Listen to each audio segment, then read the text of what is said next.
Hey guys, welcome back to Electrical Car Repair Live. Thank you guys for watching and subscribing to the channel. Today will be a super helpful video to any of you having a Chevy Silverado that generation here from year 2016 to year 2014 to year 2019, excuse me. If you have one of those, if you need to find where the passive entry fuse is located, which fuse you need to check, where you can buy cheap parts, tools, fuses, relays at a good price, quick shipping, that way you do not waste money and time.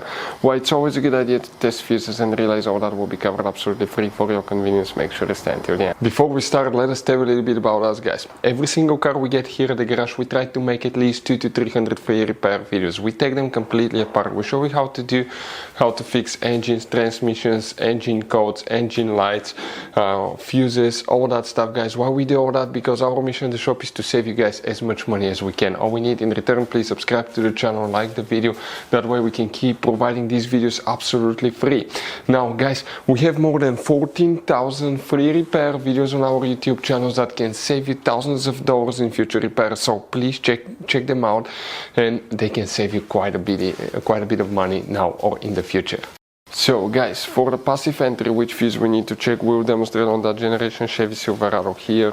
Now, you guys have hidden fuse boxes all over this track that 9 out of 10 people do not know they exist. We'll recommend to check out the video on our YouTube channel about fuse box location on Chevy Silverado. What you guys need to do now here specifically, guys, we need to open the driver door, and here on the side of the dash you have that cover. Go ahead, pull it, and behind it you're going to find a fuse box with a layout like this one. Before we continue, let's explain quickly why it's always a good idea to test fuses and relays.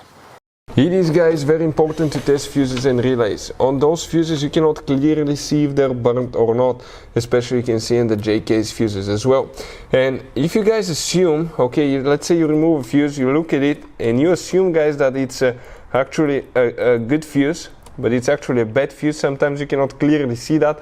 What can easily happen, guys, at that point, you can put the bad fuse in and you start replacing parts and tools that you don't need to, so you lose your time, you lose your money to fix a problem that doesn't exist, when all we had to do is test the fuse and replace it. We'll put a link to a special video that will teach you how to test fuses, how to check relays very easily as well, guys. So check it out, it will be in the description of the video below.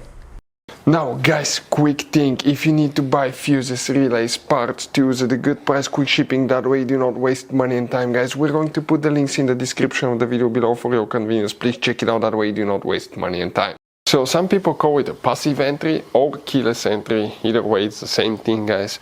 Now, please make sure to stay until the end. We want to give you one good advice, that way you do not end up being stuck in the middle of nowhere like it happened to us. That's from 2014 to 16 model, guys. If you have one of those, okay, the fuse box layout will be like this one. You need to check fuse number 26. It's a double fuse, guys, very specific fuse. We'll put the link in the description of the video below where you can get it from.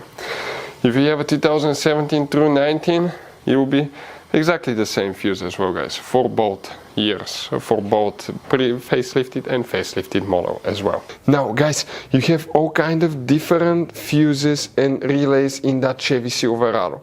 You have different fuses, relays that could be really hard to find, especially if you're in the middle of nowhere. And one time we needed a replacement one, we couldn't get one, we were stuck in the middle of nowhere because of that. So what we do now, we always get some spare fuses, relays, keep them in the glove box for a peace of mind, guys. That way you do not get stuck in the middle of nowhere like it happened to us, guys. Hopefully the video will be helpful. Thank you guys for watching, and see you next time.